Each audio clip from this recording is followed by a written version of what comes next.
Hi friends, ఈరోజు మన topic వచ్చేసి కాల్ సెంటర్.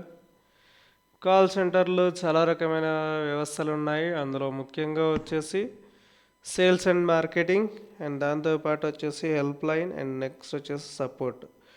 సో ఇలా చాలా రకమైన వ్యవస్థలు ఉన్నాయి. సో ఇవి వచ్చేసి government and banking sector and మిగతా సెక్టర్స్లో, ప్రైవేట్ సెక్టర్స్లో కూడా ఈ వ్యవస్థ అనేది ఉన్నది. సో ఈ జాబ్స్ అనేది చేయడం వల్ల మనకి కమ్యూనికేషన్ స్కిల్స్ అనేవి డెవలప్ అవుతాయి. ఒకవేళ ఇంట్రెస్ట్ ఉన్న వాళ్ళు ఈ వ్యవస్థలో జాబ్ చేయడం చాలా వరకు బెటర్ అని నా ఫీలింగ్. సో ఒకవేళ మీరు 10th ఇంటర్ డిగ్రీ చేసి ఉన్నట్లయితే కనుక, 10th ఇంటరే చేసినట్లయితే కనుక ఈ కాల్ సెంటర్లో జాబ్ చేయడం వల్ల మీకు కమ్యూనికేషన్ స్కిల్స్ అనేవి డెవలప్ అవుతాయి. సో దానివల్ల మీ ఫ్యూచర్లో డెవలప్మెంట్ అనేది బాగుంటుంది.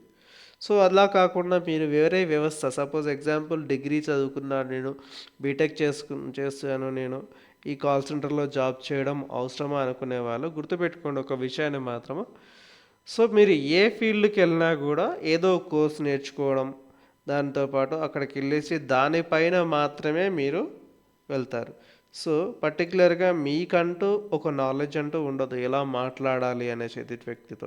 సో అదే కాల్ సెంటర్లోకి వెళ్తే కనుక ఏంటంటే మనకి మాట్లాడే విధానాన్ని నేర్పిస్తారు. అండ్ దాంతోపాటు ఏంటంటే మనతో పాటు చాలామంది కూర్చొని ఉంటారు. సో వాళ్ళతో మనం మాట్లాడి నేర్చుకుంటాం, అసలు బయట ఎలా ఉంది, సిచ్యువేషన్ ఎలా ఉంది, ఇలాంటి విషయాలన్నీ నేర్చుకోవడానికి ఈజియెస్ట్ వే ఏంటంటే కాల్ సెంటర్.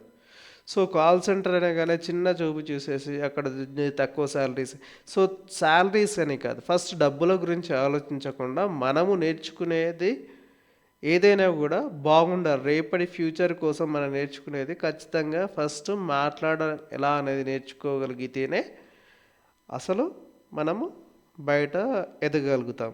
లేదంటే కనుక మనం అక్కడే ఉండాల్సిన పరిస్థితి ఏర్పడుతుంది. సో దయచేసి మీరేం చేస్తారంటే కాల్ సెంటర్ని మాత్రం ఎట్టి బస్లో తక్కువగా చూడకండి.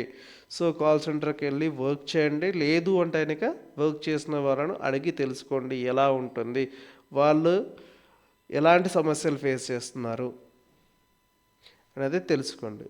So thank you. మీరు ఇలాంటి వీడియోస్ ఇంకా చూడాలనుకుంటే కనుక నా ఛానల్ని సబ్స్క్రైబ్ చేయండి, లైక్ చేయండి, షేర్ చేయండి, కామెంట్ చేయండి. అసలు నా వీడియోలో ఎటువంటి మిస్టేక్స్ ఉన్నా కూడా నాకు తెలియజేయండి కమెంట్స్ ద్వారా. Thank you for watching my video.